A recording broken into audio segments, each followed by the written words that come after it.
On April 22, 1994, Richard Milhouse Nixon, the 37th President of the United States, died after suffering a stroke 4 days earlier. His public funeral followed 5 days later at the Richard Nixon Presidential Library and Museum in his hometown of Yorba Linda, California.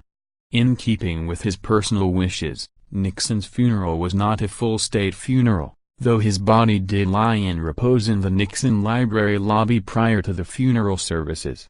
Nixon suffered a cerebral vascular accident, a stroke, on April 18 at his home in Park Ridge, New Jersey, and was taken to New York Hospital Cornell Medical Center. After an initial favorable prognosis, Nixon slipped into a deep coma and died 4 days later. His body was flown to Marine Corps Air Station El Toro, Orange County, California, via SAM 26000, the presidential plane used as Air Force One while Nixon was in office. His body was transported to the Nixon Library and laid in repose. A public memorial service was held at evening, attended by world dignitaries and all 5 living presidents. Nixon's wife, Pat, had died 10 months earlier on June 22, 1993. This was the first funeral for a U.S. president since Lyndon B. Johnson in 1973.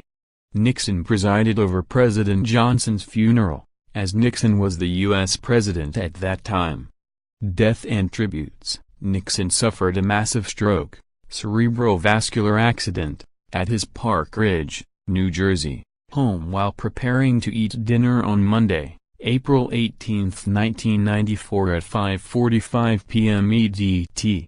An ambulance was called and he was taken to New York Hospital Cornell Medical Center.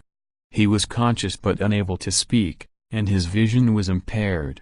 It was determined that a blood clot resulting from his heart condition had formed in his left atrium, upper heart, then broke off and traveled to his brain.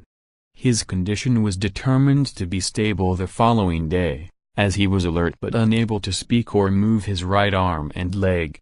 Nixon's prognosis was hopeful, and he was moved from the intensive care unit into a private room.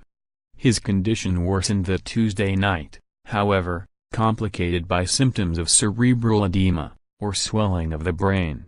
Nixon's living will stipulated that he was not to be placed on a ventilator to sustain his life.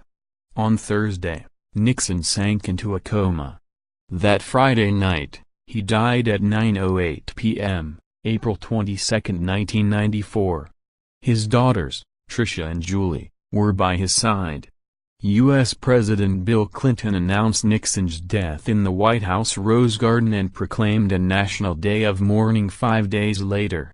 Clinton stated that Nixon was a statesman who sought to build a lasting structure of peace and praised his desire to give something back to this world.